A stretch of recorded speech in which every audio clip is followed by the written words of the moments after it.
Hello everyone, स्वागत है आप सभी का आपके अपने educational platform the content cloud पर। कैसे हैं आप सभी? आई होप आप सभी अच्छे होंगे एंड आप सभी की प्रिपरेशन बहुत अच्छे से चल रही होगी। जैसा कि आप सभी को पता है कि आपका जो एग्ज़ाम है वो अब बहुत दिन नहीं बचे हैं उसके। आप अपनी जो प्रिपरेशन है उसे भी तेज़ी कर दीजिए और प्रैक्टिस एंड रिवीजन पर पूरा फोकस करिए। प्रैक्टिस पे इसलिए क्योंकि आपको आपके वीक टॉपिक्स पता चलें, वीक पॉइंट्स पता चलें, जिन पे आप अपना उन्हें स्ट्रॉन्ग कर पाएँ। ओके, इसलिए आपको प्रैक्टिस बहुत ही आवश्यक है। एच-टेट की प्लेलिस्ट अवेलेबल है, आप उसे ज़रूर देख लीजिएगा। एंड अगर आप पहली बार चैनल पर आए हैं तो चैनल से जुड़ना बिल्कुल भी ना भूलिएगा। आज का ये क्लास होने वाली है लैंग्वेज को लेकर। लैंग्वेज में आपके हिंदी के जो 15 क्वेश्चन हैं, आपको पता होगा हिंदी के 15 और इंग्लिश के 15 प्रश्न आते हैं। तो आज आपका ये हिंदी के 15 प्रश्न होने वाले हैं। आपको 15 में 15 सही करने हैं क्योंकि इसके अलावा कोई और ऑप्शन है ही नहीं। आपको हिंदी को पूरा सही करना है। ओके, एंड इसके लिए आपको प्रैक्टिस करनी ही पड़ेगी। ये आपका टीजीटी, पीजीटी और पीआरटी तीनों के लिए ही इम्पॉर्टेंट है। चलिए विदाउट एनी डिले शुरू करते हैं अपने क्वेश्चन को। अगर आप अभी चैनल पर पहली बार आए हैं तो चैनल से जुड़ना बिल्कुल भी ना भूलिएगा और अपनी हेल्थ का ध्यान रखिएगा क्योंकि मौसम चेंज हो रहा और कोल्ड एंड कफ सबको हो रहा है, तो ख्याल रखिएगा हेल्थ का। ओके, प्रश्न पहला है कि दिनकर के किस काव्य को ज्ञानपीठ पुरस्कार मिला हुआ है? ये आपका, अगर आपसे लेखक और उनके काव्य पूछे जाएं तो ये फेवरेट प्रश्न है क्योंकि यहाँ पर जो हाईलाइटेड पॉइंट ये है कि ज्ञानपीठ पुरस्कार मिला है। ओके, दिनकर को, यानी दिनकर का नाम पूरा है क्या? रामधारी सिंह दिनकर। इन्हें पुरस्कार मिला है। कौन सा ज्ञानपीठ पुरस्कार मिला है? अभी किस रचना के लिए मिला है ये आपको बताना है। रश्मिरथी, कुरुक्षेत्र, हुंकार या फिर उर्वशी?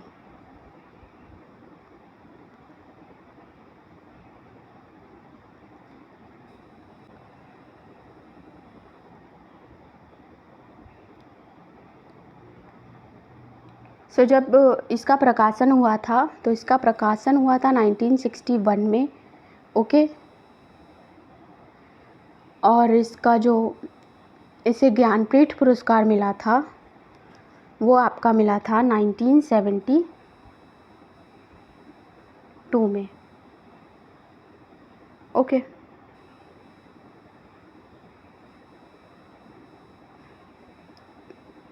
इतना हो गया आपको क्लियर। ओके, अभी जो काव्य का नाम है वो है आपका उर्वशी। उर्वशी वह रचना है, वह काव्य है जिसके लिए रामधारी सिंह दिनकर को ज्ञानपीठ पुरस्कार से सम्मानित किया गया था। ओके,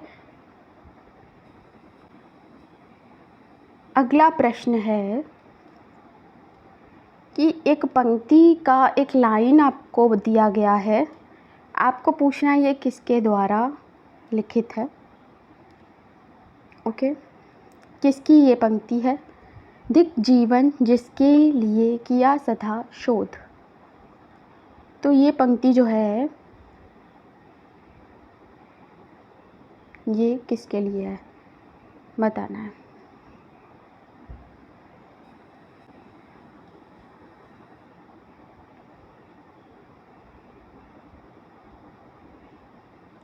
ये पूरी पंक्ति आपकी नहीं है, पूरी पंक्ति है दिक जीवन को जी पाता ही आया है विरोध, दिक जीवन जिसके लिए सदा किया शोध। ओके, ये आपकी कंप्लीट लाइन है एंड ये लाइन सूर्यकांत त्रिपाठी निराला के द्वारा रचित है। सूर्यकांत त्रिपाठी निराला। ओके, यहाँ पर फर्स्ट ऑप्शन जो है वो करेक्ट हो जाएगा। बढ़ते हैं अपने अगले प्रश्न की ओर। नेक्स्ट क्वेश्चन है, अगला क्वेश्चन है कि सही पैर को पहचानना है, सही युग्म को पहचानना है। काले टोपी, सुनहरी पत्ता, दुबला पतला लड़का, उड़ता हुआ चिड़िया। तो सारा का सारा कॉम्बिनेशन सही बैठे, ऐसा कौन सा ऑप्शन आपको दिख रहा है इस प्रश्न में? ओके, पहले में आपकी टोपी दी गई है तो वो काली होती है, काले नहीं, राइट, इसलिए ये गलत हो गया। अगला आपको पत्ता दिया है तो सुनहरा पत्ता होता है, ना कि सुनहरी पत्ता, ये भी रॉन्ग हो गया। नेक्स्ट आपको फोर्थ वाला उड़ता हुआ चिड़िया बोला है, उड़ता हुआ चिड़िया नहीं होता, उड़ती हुई चिड़िया होती है, तो ये भी गलत हो गया। दुबला पतला लड़का, ये आपका जो है यहाँ पर सारा जो जेंडर उसका करेक्ट यूज़ हुआ है, इसलिए ये ऑप्शन बिल्कुल सही हो जाएगा। ओके, क्वेश्चन नंबर थर्ड का ऑप्शन नंबर थर्ड सही है। बढ़ते हैं नेक्स्ट क्वेश्चन की ओर। क्वेश्चन है कि इनमें से बसंत का विलोम क्या होगा? बसंत का विलोम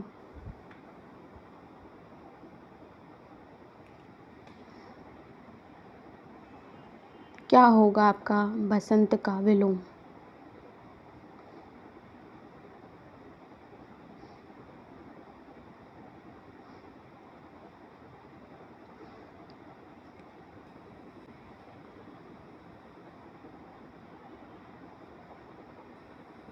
ओके, सो बात करें मेहनती की, तो मेहनती का आपका विलोम हो जाएगा आलसी। ऑप्शन नंबर 4 आपको दिया राग, तो राग का विलोम हो जाएगा विराग। Okay, let me write. Okay, मेहनती का हो जाएगा आलसी, राग का हो जाएगा विराग। पसंद का ऑपोजिट क्या होगा? पसंद का आपका हो जाएगा ना पसंद, ना पसंद, राइट। प्रश्न में आपसे पूछा गया है कि बसंत का विलोम क्या होगा, तो वो आपका पतझड़ जो है वो करेक्ट हो जाएगा। ओके, बसंत का विलोम होता है एक ऋतु जब शीतकाल समाप्त होता है तब बसंत होता है, और पतझड़ यानी पत्तों का झड़ना। ओके, दोनों ही ऑपोजिट हैं। बढ़ते हैं अपने अगले प्रश्न की ओर। क्वेश्चन आपसे कह रहा है कि बढ़ा चढ़ा कर बात करना वाक्यांश के लिए उचित मुहावरा क्या होगा? चार चांद, नमक मिर्च लगाना, जहर उगलना या फिर नानी याद आना। ओके, यहाँ पे आप आना ऐड कर लीजिए। अब आप बताइए कि बढ़ा चढ़ा कर बातें करना का उचित मुहावरा क्या है? बात कर लेते सारे ऑप्शंस की। तो नानी याद आना, घबरा जाना, जहर उगलना, बहुत कड़वी बातें करना, चार चांद लगाना, इसका अर्थ होता है शोभा को बढ़ाना, यानी किसी चीज़ की सौंदर्यता जो होती है, सुंदरता, उसको बढ़ाना। ठीक है, तो यहाँ पर करेक्ट हो जाएगा नमक मिर्च लगाना। Second option is the correct answer. Next question की ओर हम लोग बढ़ते हैं। क्वेश्चन बहुत सरल है, आपको बताना है प्रेमचंद्र का इनमें से कौन सा उपन्यास नहीं है? गोदान, सेवा सदन, कर्मभूमि, शेखर एक जीवनी। प्रेमचंद्र, मुंशी प्रेमचंद्र इनका पूरा नाम है, और इनके उपन्यास आपसे पूछे जाते हैं आपके प्रश्न में। ओके, तो यहाँ पर शेखर एक जीवनी जो है ये प्रेमचंद्र का नहीं है। ओके, फोर्थ ऑप्शन यहाँ करेक्ट हो जाएगा। नेक्स्ट है, गंगा हिमालय से निकलती हैं, इसका उपयुक्त वाक्य क्या है? ये कालवाचक है, ये स्थानवाचक है, रीतिवाचक है, या फिर परिणामवाचक है?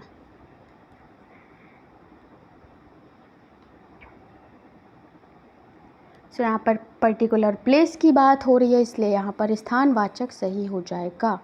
बढ़ते हैं नेक्स्ट क्वेश्चन की ओर। प्रश्न है कि निम्नलिखित में से यौगिक शब्द का उदाहरण बताइए। यौगिक, रूढ़, योग रूढ़, सभी के बारे में डिटेल में क्लास अवेलेबल है। अगर आपने नहीं देखी है तो ज़रूर देख लीजिएगा, हिंदी प्लेलिस्ट में आपको वो मिल जाएगी। वन, रसोई घर, पेड़, सोना।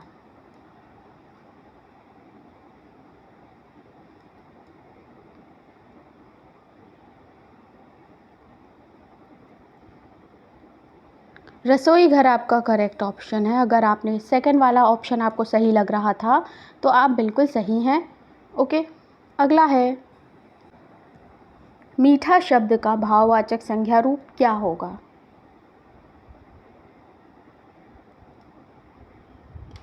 किसी भाव, अवस्था, गुण, दशा के नाम को भाववाचक संज्ञा कहते हैं। ओके, जैसे आपका सुख, बचपन, सुंदरता एटसेट्रा। यहाँ पे आपसे पूछा है मीठा का भाववाचक संज्ञा हो जाएगा मिठास। ओके, जब हम आस प्रत्यय लगा देंगे तो आपका जो है वो भाववाचक संज्ञा बन जाएगा।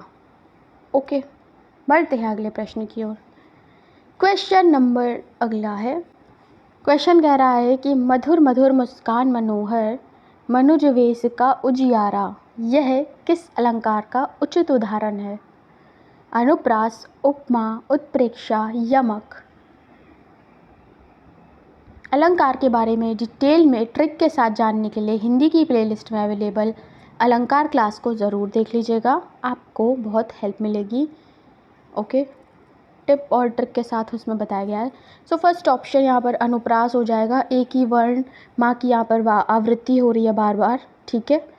जहाँ पर हमारा एक ही वर्ण की आवृत्ति एक से अधिक बार होती है वहाँ पे अनुप्रास अलंकार हो जाता है। बढ़ते हैं अगले प्रश्न की ओर। क्वेश्चन नंबर नेक्स्ट, प्रश्न कह रहा है कि सुमित्रा नंदन पंत को उनकी किस रचना के लिए ज्ञानपीठ पुरस्कार मिला था? पल्लव, चिदंबरा, युगांत या फिर लोकायतन। पहले हमने जाना कि निराला को मिला था ज्ञानपीठ पुरस्कार। ओके, अभी हम देखेंगे कि जो सुमित्रा नंदन पंत हैं इन्हें भी ज्ञानपीठ पुरस्कार मिला है। इनकी जो रचना है वो है आपके चिदंबरा। ओके, 1968 में इन्हें ज्ञानपीठ पुरस्कार मिला था फॉर चिदंबरा, राइट। सो इम्पॉर्टेंट है, यही कुछ क्वेश्चन होते हैं जो आपके एग्ज़ाम पेपर को, क्वेश्चन पेपर को जो है वो टफ बना देते हैं। बढ़ते हैं अपने अगले प्रश्न की ओर। Second is the correct option.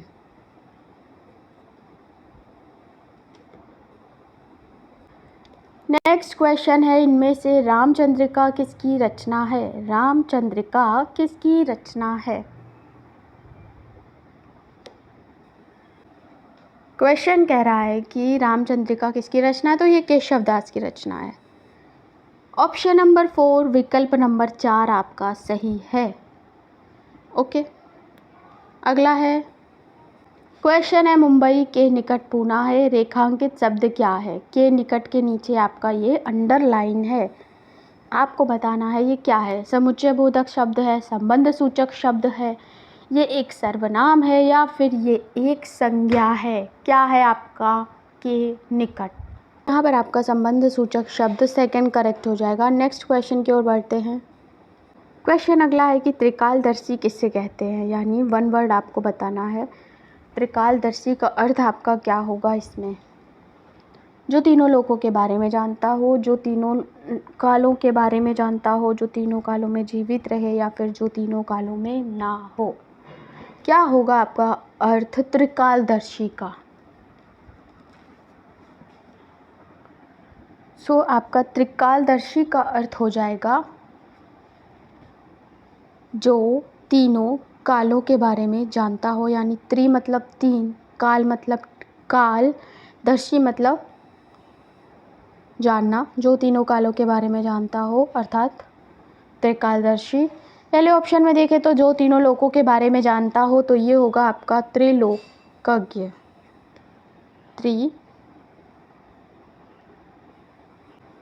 Okay, next आपका जो तीनों कालों में जीवित रहे वो होता है आपका अजर, अमर।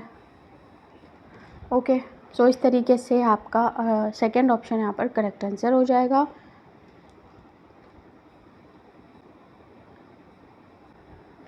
ओके, सो यहाँ फिनिश होते हैं आपके ये हिंदी के टॉप क्वेश्चंस। आपके कितने क्वेश्चन सही हुए कमेंट सेक्शन में बताना बिल्कुल ना भूलिएगा। ओके, चैनल पर पहली बार विज़िट कर रहे हैं तो चैनल से जुड़ जाइएगा for further updates and classes. So मिलते हैं नेक्स्ट क्लास में, तब तक के लिए थैंक्स फॉर वॉचिंग।